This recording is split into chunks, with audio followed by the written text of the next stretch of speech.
اس cell سبک سیر و زمیں گیر کے آگے عقل و نظر و علم و ہنر ہیں خس و خاشاک۔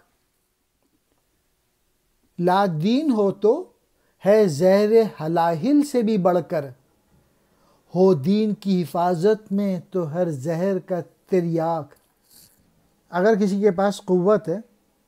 تو وہ سب کو بہا کے لے جاتا ہے، اور قوت کے نشے کے سیلاب کے سامنے جو ہے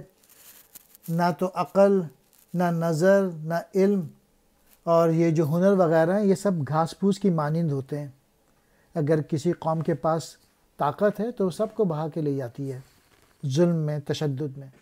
پھر آخری شعر میں اقبال کہتے ہیں کہ ہاں صرف ایک صورت ہے، اگر دین موجود ہے قوت والی کے پاس یا قوت کے ملک کے پاس، تو پھر وہ اپنی طاقت کا جو ہے وہ فائدہ کرتا ہے انسانیت کے لیے، وہ پھر نقصان نہیں پہنچاتا۔ لیکن اگر وہ بے دین ہے تو پھر یہ تو ہلاک کر دینے والے زہر سے بھی بڑھ کر ہے۔ سیل کہتے ہیں سیلاب کو، سبک سیر تند و تیز، زمیں گیر زمیں پہ پھیل جانے والی، خس و خاشاک گھاس پھوس، لا دین بے دین،